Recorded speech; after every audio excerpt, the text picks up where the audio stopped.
Hey guys, and welcome back to the In Her Financial Shoes podcast. Oh my goodness, it's been a crazy summer and I've been so excited to kind of get back into the normal routine, I guess. Kids are back at school and we've just got some incredible guests coming up for you over the next few months on the podcast. I hope you're enjoying our new introduction and our new sponsor that's coming very, very soon. And today I really want to tackle a subject that's really close to my heart about income versus impact. Because actually in our own communities, in our Facebook communities, in our programs, and also in our coach certification programs, this kind of topic comes up a lot about, well, I want to create more impact, but I want to make a bit more money, but it feels uncomfortable to want to make more money, or maybe it doesn't. And maybe you feel like you have this big impact that you want to share with the world. And I thought it was just a really, really interesting subject. And so as I was sitting thinking about who can I bring onto the show to talk about this subject, I was like, Suzy Ashworth. She is the go-to expert for, really helping conscious entrepreneurs to create six-figure breakthroughs. And so I want to bring Suzy on. For those of you that are watching live today on social media, I'm going to bring Suzy on now to speak to you about how is it that we can create impact and income as an entrepreneur. So welcome, Suzy, to the podcast today. Hey, I didn't actually realise we were going to be live on social. So I'm like, okay, right. Let's get we always think it's nice to stream this live on social media before it goes onto the podcast. Yeah.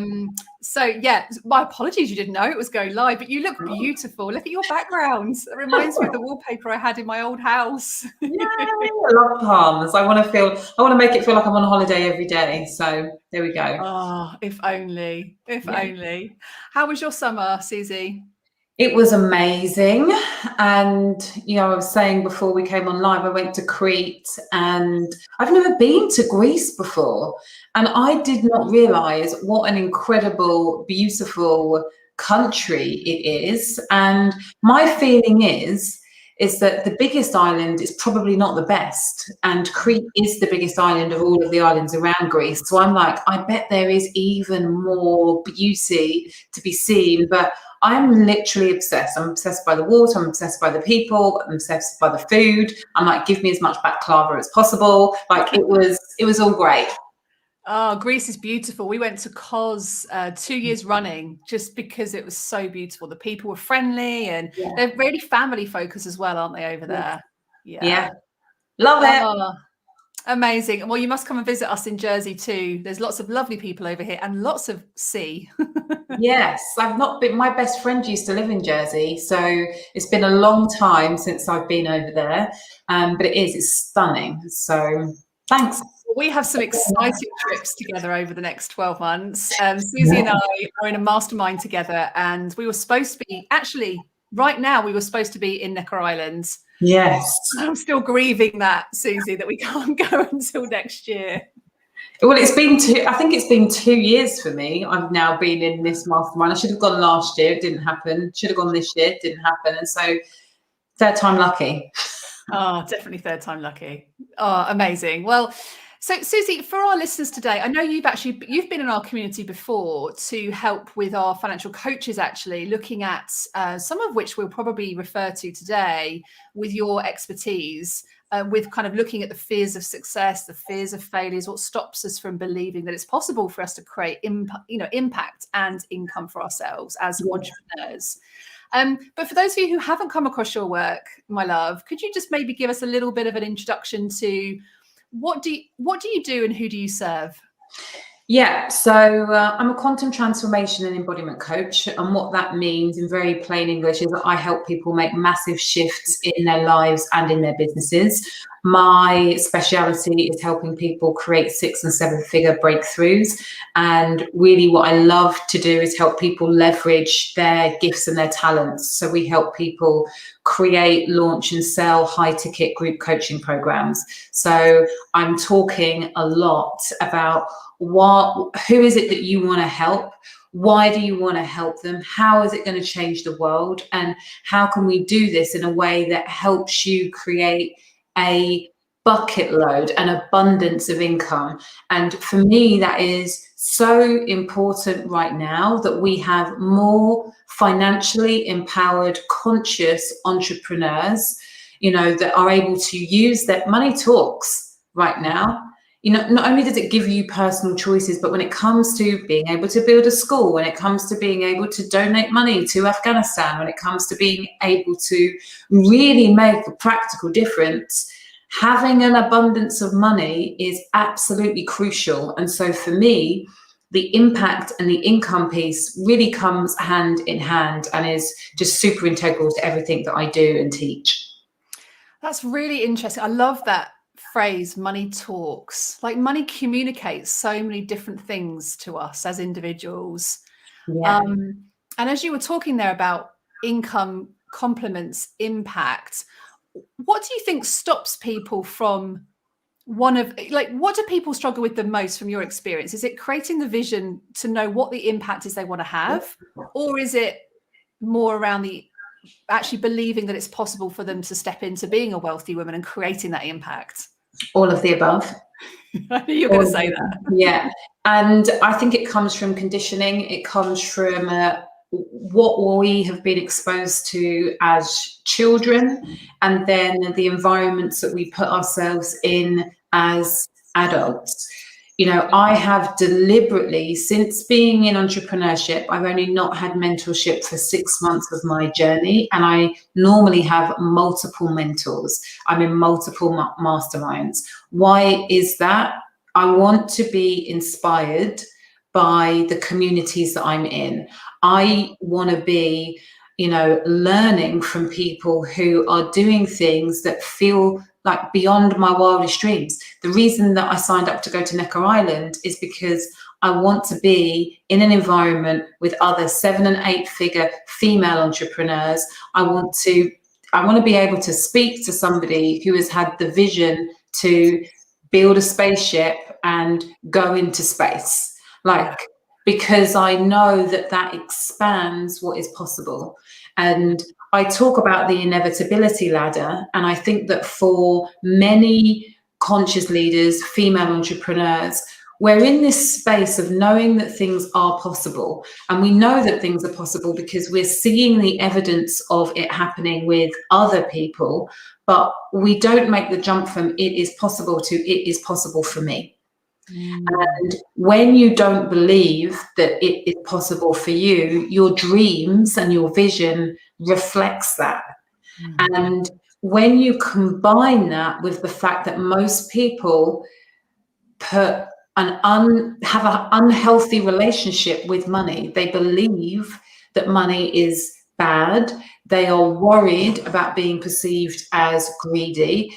Simultaneously, they're judging other people for having more wealth than them. They're feeling triggered or less than when they see other people having more. And so there's so many signs and so much evidence that says money makes you feel bad. So therefore, let's just stay away from that. Let's pretend that we're not interested in that. And let's build a business that doesn't revolve around making lots of money. You know, so that the two go very much hand in hand is my thought. You've literally just described the first year of my business. Yes. Like, literally, that's how I felt. I felt, well, money's surely for people who deserve it. I don't feel like I deserve it. So I'm just going to focus on the vision and the impact rather than the money. And I quickly found, and you know, it creeps up still now from time to time. I'll be really honest. I have to work on my own money blocks every single day. Yeah. But that shift for me was the biggest shift. And do you know what it was for me, Suzy? It was when someone said to me, and I forget, it was one of my mentors, and it was a guy, and he said, in fact, I do know who it was. It was Nick Bradley, who I'm still mentoring with right now. And he said to me, you can't create the impact when you don't have the income. More income will bring greater impact. I think that it makes it so much easier. You know, Because I think that there are people who are not wealthy, who are making amazing impact, but your capacity to create leverage, your capacity to even spread your message further is often accelerated when you have more money behind you. You know? And that just is what it is. Yeah.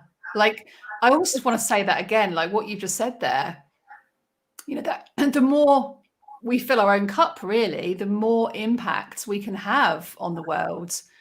But that's hard sometimes, isn't it, to get your head around? Because if your belief is that having money is greedy, or rich people are greedy, or we just don't feel deserving that we are that person, Yeah. then that can stop us from fulfilling our impact or vision. Yeah, absolutely.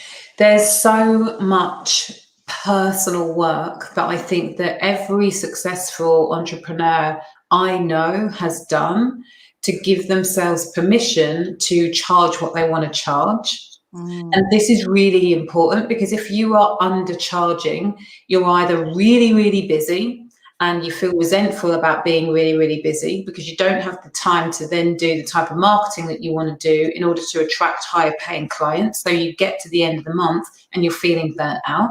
So again, you can't create leverage from that place of burnout sustainably. I can't remember what else I was going to say, but that in and of itself is kind of enough. You can't do it from that place. Yeah. It's so true. Like, we had a podcast guest on last year, Dr. Joanna Martin, and she runs a community called One of Many. Yes, and yeah, she's the work that she does is very much interlinked with what we're talking about, you know, stepping out of that superwoman and stepping into a place of resilience and collaboration. So not feeling like you have to do everything by yourself all the time, which is another big challenge for entrepreneurs, I see.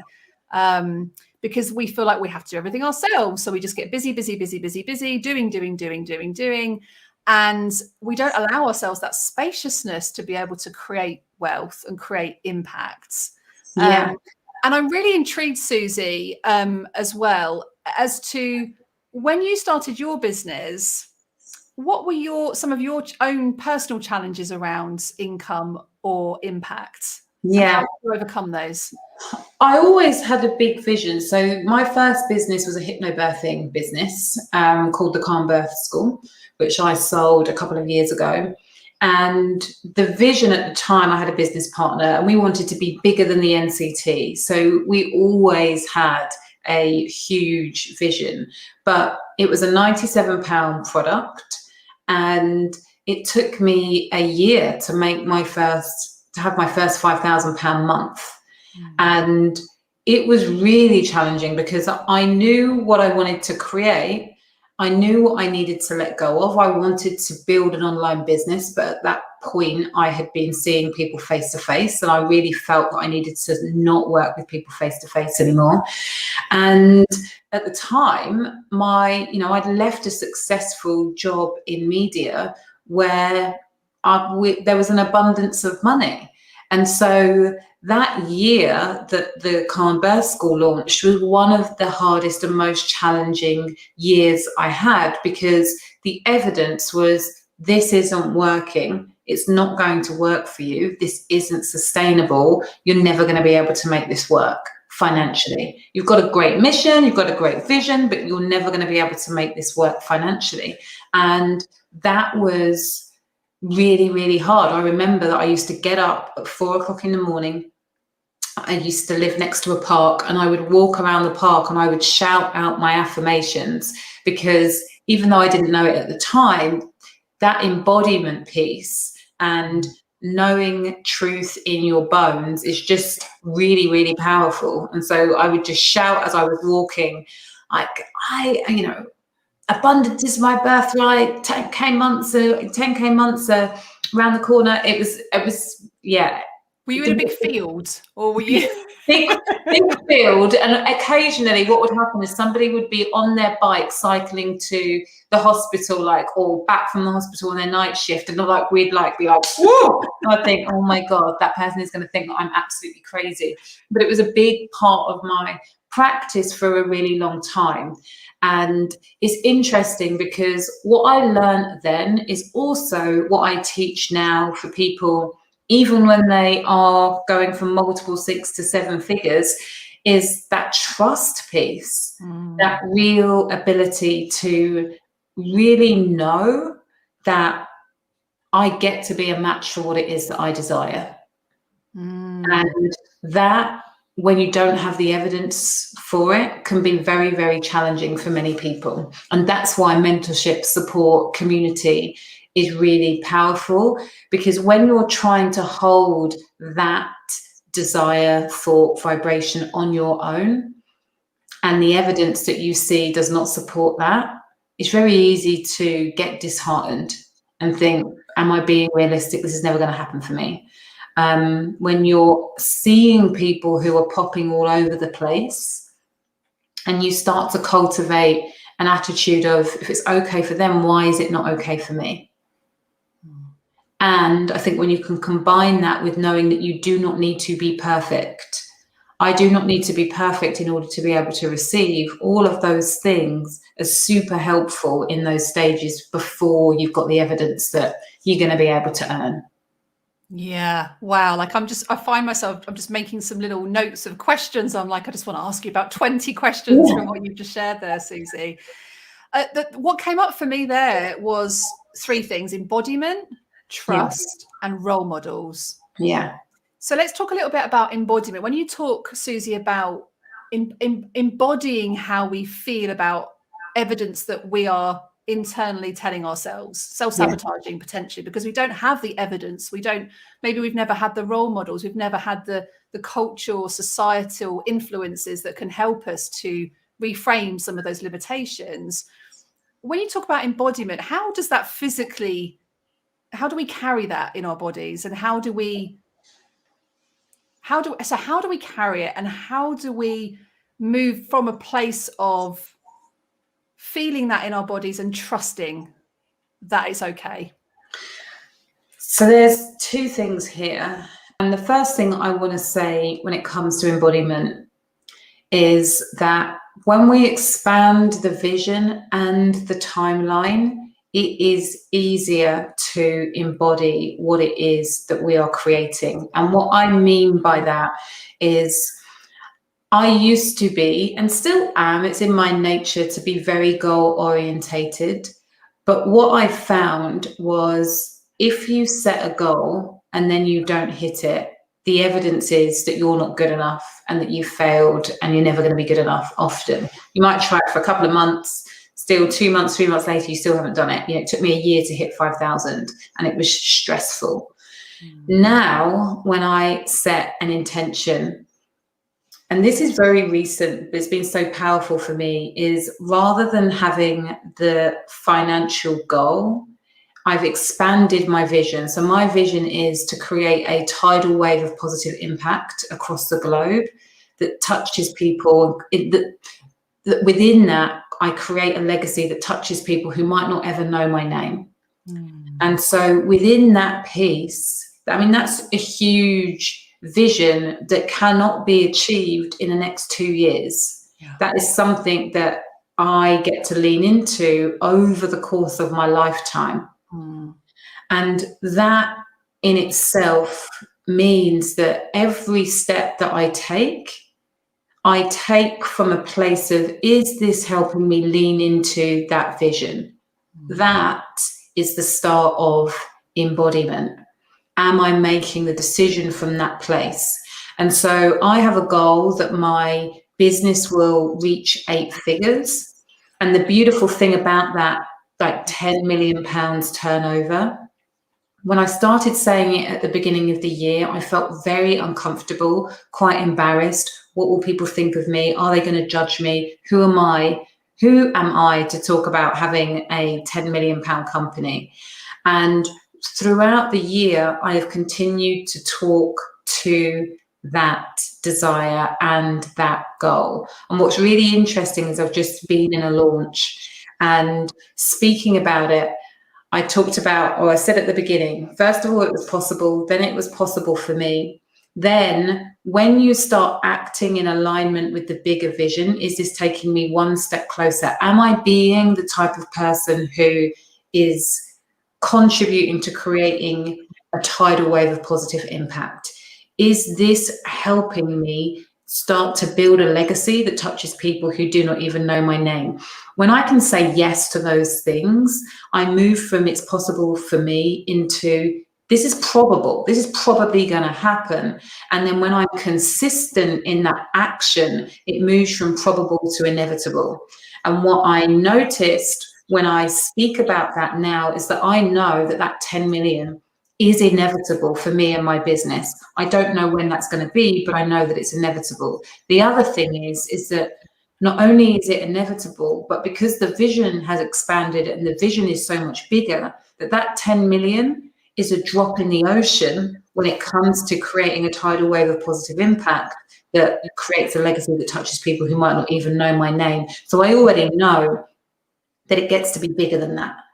Yeah. So there's that kind of inevitability ladder that's really helpful when it comes to the embodiment piece. And then the other thing that I teach is literally around the trauma and emotions that we have carried with us. People think that it's just your subconscious mind that holds stories, that holds us back, but we hold those emotions in our body. And so using practices that help me release old emotions and current triggers, super helpful. So I get to clear my body. And so then when it comes to me speaking what it is that I desire into existence, there's room for it. Like there's literally room for it in my body. And I will use things like dancing, I will use breath work, I will use quantum flow, all of these things to help move energy, move old, outdated beliefs and emotions away from my body to create spaciousness for the new vision. So there's I mean, I just said a lot, but those two things work together. My whole body is literally, I've just warmed up by about 50%.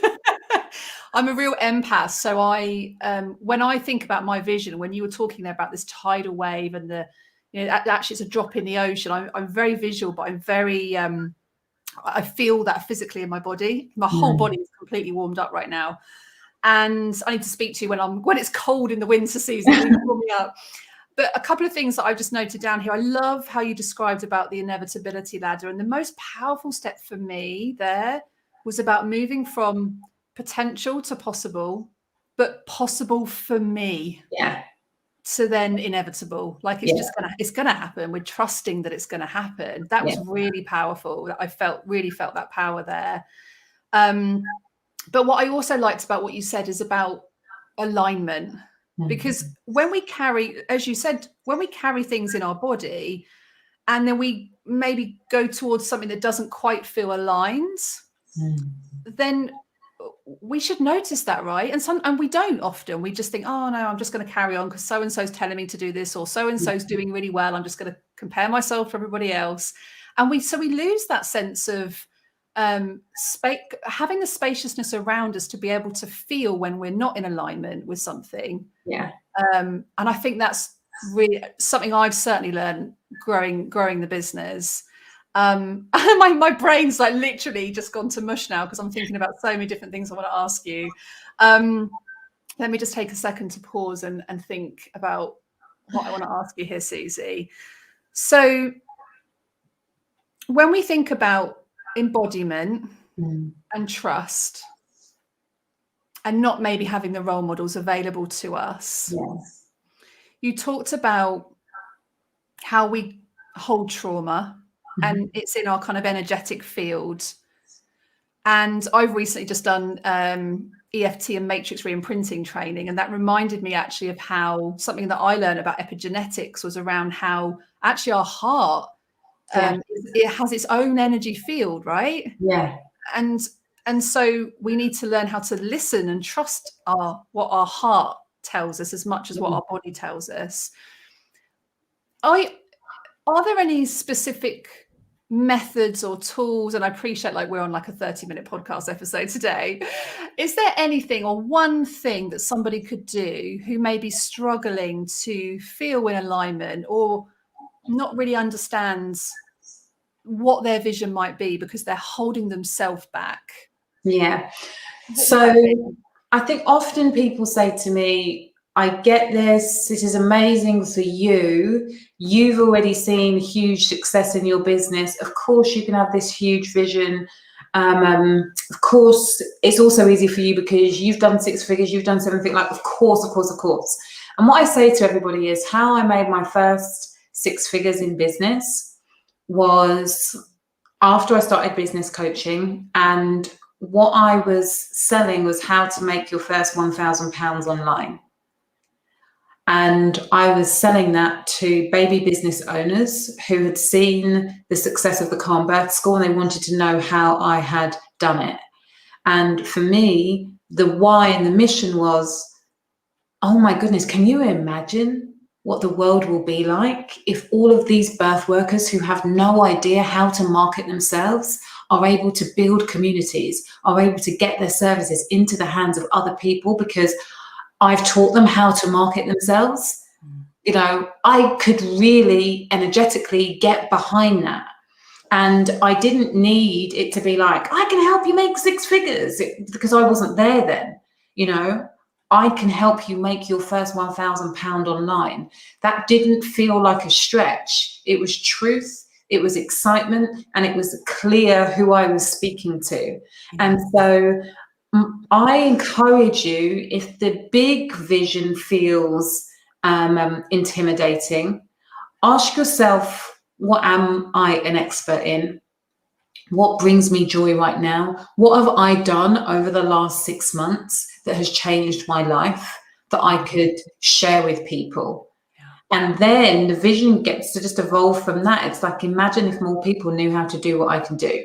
How would that change things? How would that change their families? How would that change their communities? It doesn't need to be, I'm a best-selling author on the New York Times best-selling list. You can just be really grounded and anchored in, when I share my message and I attract people to me, I can change their lives, which changes their families, which changes their communities. And that is important to me. And I get to just start and sell where I'm at. I doesn't need to be bigger. I'm good enough as I am, and I get to sell as I am I get to sell as I am. Yeah, I thank you so much for sharing that, Suzy. And thank you for giving me permission today. I feel like, having just had this conversation with you for half an hour, that I actually feel ready to change my mission now. I was thinking about when I first started my vision, it was to equip and prepare 1 million women to be financially resilient. That was my line. It took me a whole weekend of retreats. I actually did a retreat with one of many to get this like one sentence out. Yeah. But just sitting here today, Suzy, wow, I actually feel quite emotional as well. I feel ready now to expand this vision out to beyond 1 million. Like, why does it have to be 1 million? Yeah. Right. But actually, that's where I started. And that's where you guys can start too. If you're listening to this today,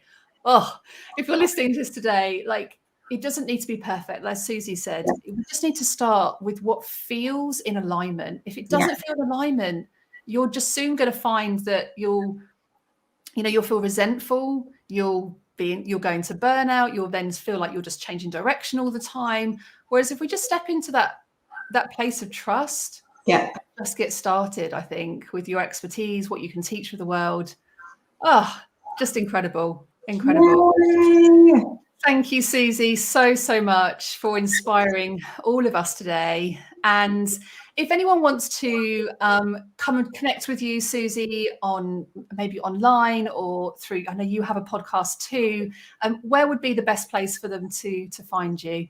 Yeah, I hang out in the Quantum Success Hub for conscious leaders. I'm there every Thursday. I go live at 9:30, so come and play over there. I've got the Limitless Life Experience podcast.